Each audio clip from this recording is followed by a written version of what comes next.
It's the final week of AEW's residency in Chicago, and the July 30th edition of Dynamite promised a lot with a huge main event. Hangman Page set the challenge last week for Jon Moxley with the AEW World title on the line, and we got much more, including a World Tag Team title Eliminator Tournament match-up with the Young Bucks taking on the Outrunners. Turbo Ford and Truth Magnum fought their hearts out to try and pick up the upset, but the Young Bucks managed to seal the win with a TK driver. Okada arrived to celebrate the win with Matt and Dick. They tried to stomp on the Outrunners, but Swerve made the save and cleared the ring. From the presentation of the Bucks, start night of all the wild action, this was a top-notch opener. This was as good as the Outrunners match with FTR, particularly in showcasing that Floyd and Magnum can keep with the best. The new gimmick for the Bucks is working so well and revitalising their image. Their lack of support is pushing them to work faster and harder than they ever did on TV.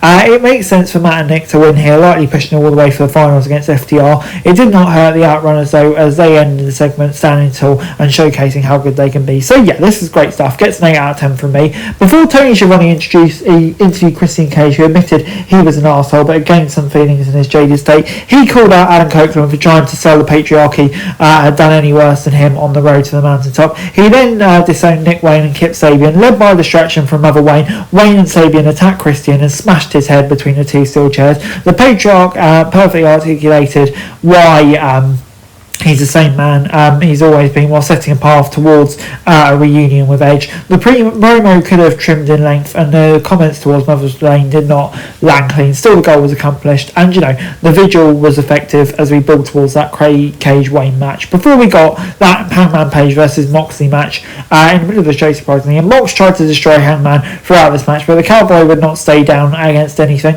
Even with everyone banned from ringside, Claudio, Wheeler and Shafir got involved until Darby dived onto them from the balcony. This set the stage for Hangman to deliver a buckshot, Deadeye and another buckshot to seal the win and retain his title. The Cowboy and the Death Rider have always had chemistry, and this was clear. There's another physical war. The match was light on blood but heavy on physical strikes. They kept the pace strong over 25 minutes, setting a going toll on their bodies without losing the crowd. Both men focused on knockout blows, delivering brutal headshots, particularly with pile drivers. These two looked like equals, but Hangman wanted it just a bit more. The interference at the end was unnecessary, even to set up Allen's balcony dive. The stipulation was clear, and the only real way to honour it would be to follow up with the firing Shavina for ignoring the ban. Obviously, it would not be a permanent dismissal, but they could serve as a blow to Death Riders that could easily walk off. The right man won, and that's the answer for AEW. He can then move on for the Death Riders, while Allen and eventually a returning Ospreay keep the fighting rolling. So yeah, 8 out of 10.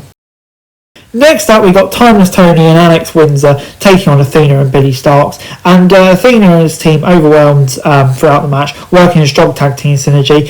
When Storm got the late hog tag, the Forever Champion slipped in a blind tag and caught the Timeless one, and with an O-face to the win. And yeah, it's rare to see Storm pinned in an AEW ring, especially in the last year. She's looked unstoppable. On this night though, she looked outmatched. Athena and Starks were faster and hard hitting than she could handle, setting up a massive moment for the Forever Champ. However, getting this one on Dynamite does not preclude Athena is also capturing the Women's World Championship in a near future. She's the best option on the entire roster to dethrone Storm, setting the stage for her to lose the ROH Women's Championship and focus leading to an extra new era on the women's division. AEW's moved quickly to elevate Windsor, and I think she did well here.